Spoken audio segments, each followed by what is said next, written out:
बोलो वृंदावन बिहारी लाल की जय हो। कृष्णचंद्र भगवान की जय हो। भागवत महापुराण की जय हो। भागवत महापुराण की जय हो। गुरुदेव भगवान की जय हो। गुरु जी कहने लगे राजा परीक्षित,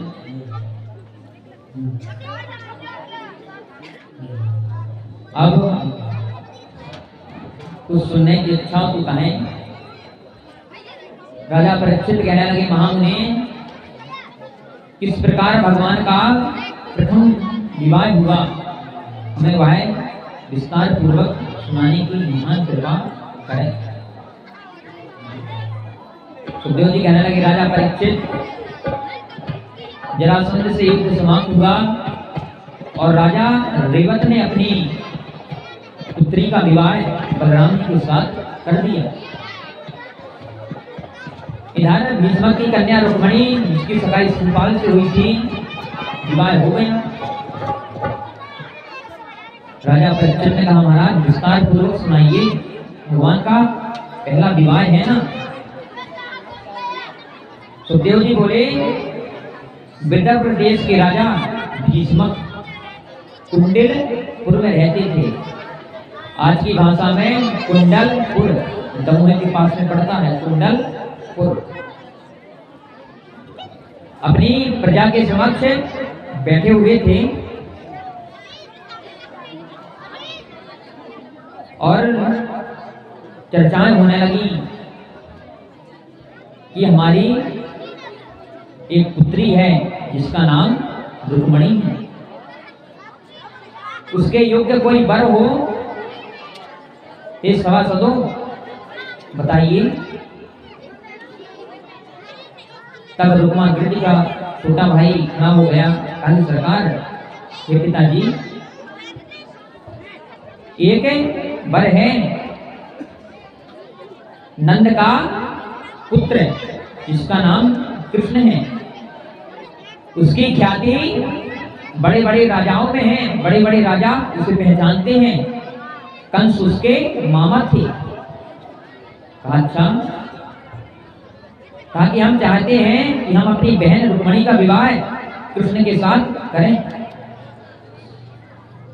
तब शिशुपाल खड़ा हो गया, कहने लगा अरे पागल हो क्या, हमें अपनी बहन का विवाह उसके साथ करेंगे, ना उसका जात का पता ना नाम का पता। अरे नाम तो ठीक है, ना पिता का पता, कोई यादव कहता है तो कोई ग्वाला कहता है, कोई उसे वसुदेव का पुत्र कहता है तो कोई नंद का लाला कहता है। अरे एक राजा है उसका नाम है शिशुपाल, हम अपनी बहन का विवाह शिशुपाल से करेंगे। नारद जी आए और भगवान कृष्ण के चरित्रों को कहा करते थे। रुक्मणी भी भगवान के चरित्रों को ध्यान पूर्वक सुना करती थी। चरित्र भगवान के सुनते सुनते भगवान से प्रेम का भाव प्रकट हुआ और मन में सोच लिया कि प्रभु करें हमारा विवाह इन्हीं के साथ हो।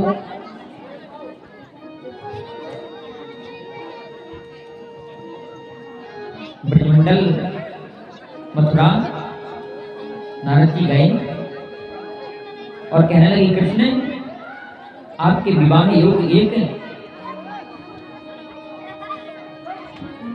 एक सुंदर सर्वांग सुंदरी है, उसका नाम रुक्मणी है, आप अपना विवाह रुक्मणी के साथ करें। भगवान कृष्ण के हृदय में भी रुक्मणी के प्रति प्रेम उत्पन्न हो गया। इधर ब्राह्मणों को बुलाकर रुक्माग्रज ने लग्न निकलवाया और शिशुपाल के पास खबर भेज दी, अमुक अमुक दिन आप अपनी सेना सहित बारात लेकर आए। इधर शिशुपाल ने बारात की तैयारी कर ली और ब्राह्मण देवता को उचित दक्षिणा देकर विदा किया। इधर रुक्मणी को जब पता चला कि हमारा भाई रुक्मांगद जो हमारा विवाह है शिशुपाल से करना चाहता है, तो ब्राह्मण देवता को बुलाया और कहा कि ब्राह्मण देवता आप मथुरा में जाएं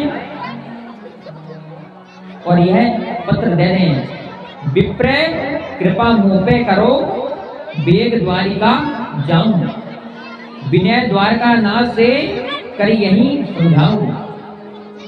और भगवान से प्रार्थना करना कि रुक्मणी आपसे प्रेम करती है और आपका ही सानिध्य प्राप्त करना चाहती है।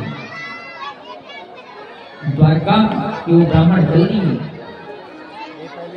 जैसे ही भगवान श्री कृष्ण ने ब्राह्मण को देखा, ब्राह्मण देवता आइए आसन ग्रहण करें।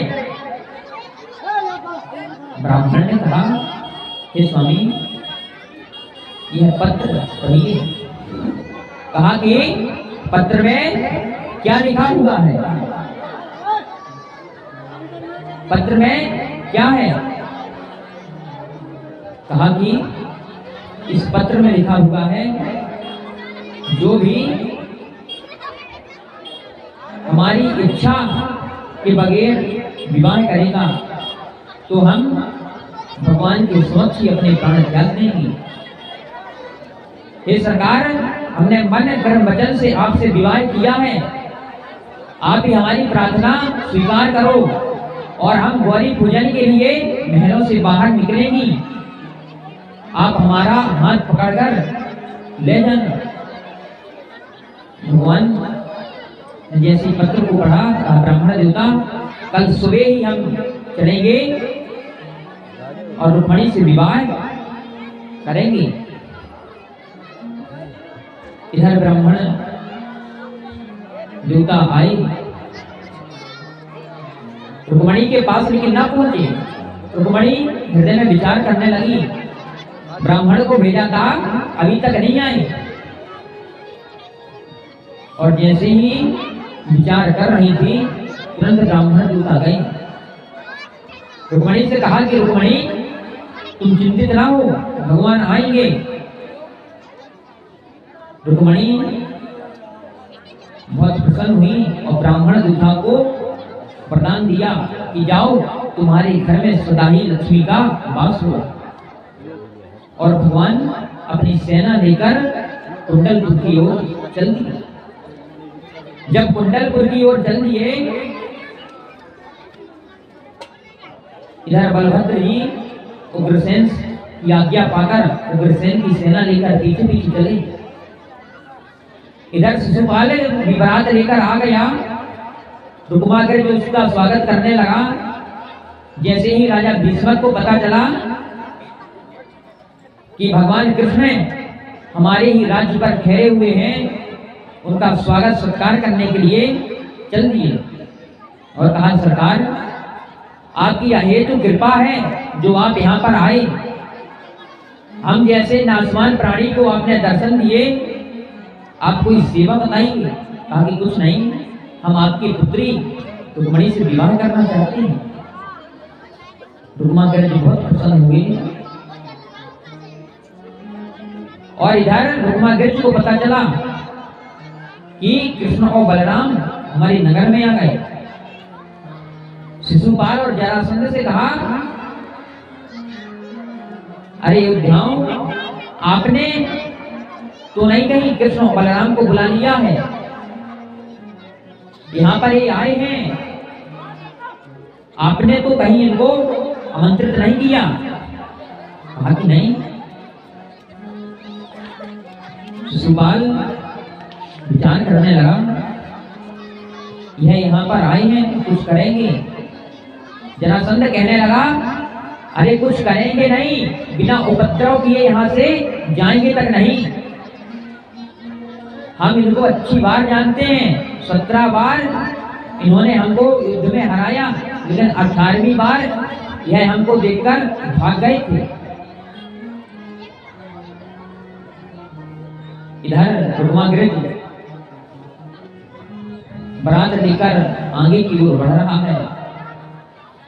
उधर रुक्मणी गौरी माता का पूजन करने के लिए चली और मन में विचार कर रही हैं, हे स्वामी, हमारी लाज आपके हाथों पर है।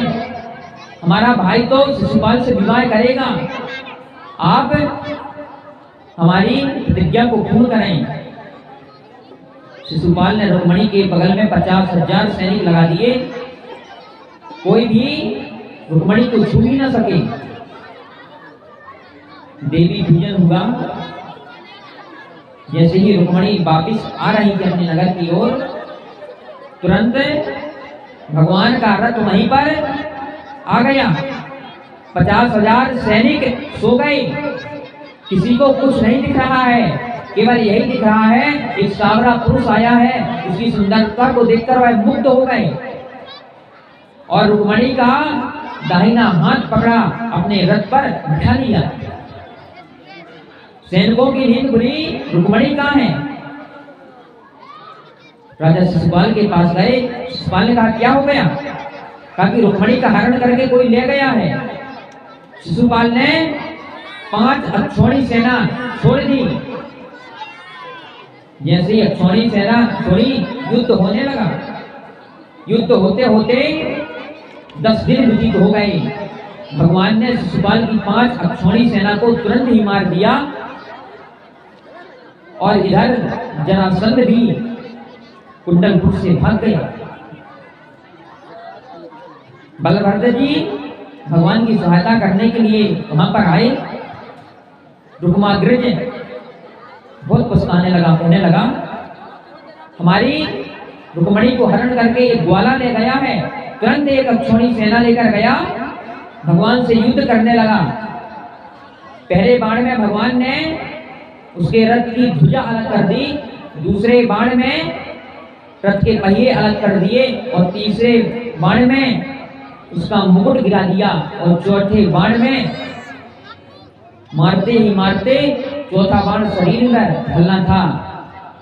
रुक्मणी ने भगवान की पैर पकड़ ली और कहने लगी, स्वामी, जैसे आपके भाई बलभद्र हैं, बलदाऊ जी हैं, ऐसा ही है हमारा भाई है, इसे आप छोड़ दीजिए और रथ के पीछे बांध लीजिए।